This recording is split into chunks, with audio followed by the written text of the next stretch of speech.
Sa eskwelahan, tunghayan natin ang kwento ni J. Michael Haboneta.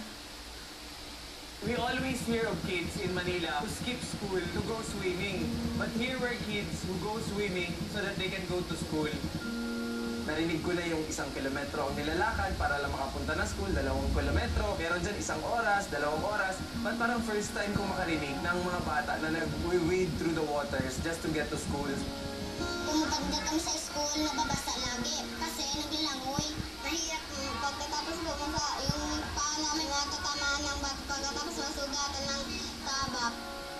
Nag-post lang ako ng status sa Facebook na I just came from Zamboanga City and I heard of this inspiring story. So, ang daming donors and within 1 week, nakalikom kami agad ng 70,000 pesos. Nagsimula kami sa isang bangka na malaki na kaya niyang magdala ng mga 25 to 30 kids. Ngayon, sa buong Pilipinas, may mga 154 na yellow boats. Yung iba demotor, yung iba walang motor. Ang aming napagawa para sa mga bata at para na rin sa kanilang mga magulang. Ito na ang bilang mga paa namin o mga kamay namin ay hindi kami makalalakad pag wala ito. Yung wala pa kami nabigyan ng bangka na malaki, yung mga anak namin kung papunta doon sa school, sa talon-talon, malangoy pa rin sila. We hope that by giving them this boat, it will not only transport the kids from point A to point B, or not only give them a boat to transport their produce, but really sort of giving them a new hope in life. Naging simbol ng bayanihan. So, ang daming tumutulong dito, school supplies, tapos marami pang iba, katulad ng mga medical dental missions, sa Mababoy, sa Masbate, nakapagpatayo kami ng isang eskwelahan.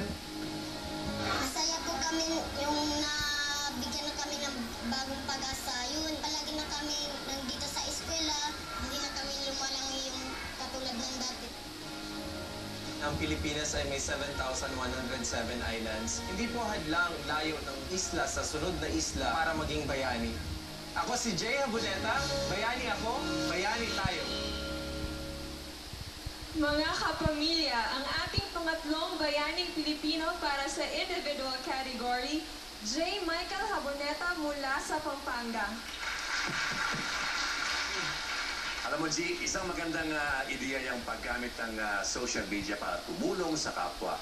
Lalo na ngayon, usong-uso na yung mga Twitter, Facebook, Multiplier, iba pa. Sabi nga ng isang advertisement the family that Facebooks together stays together.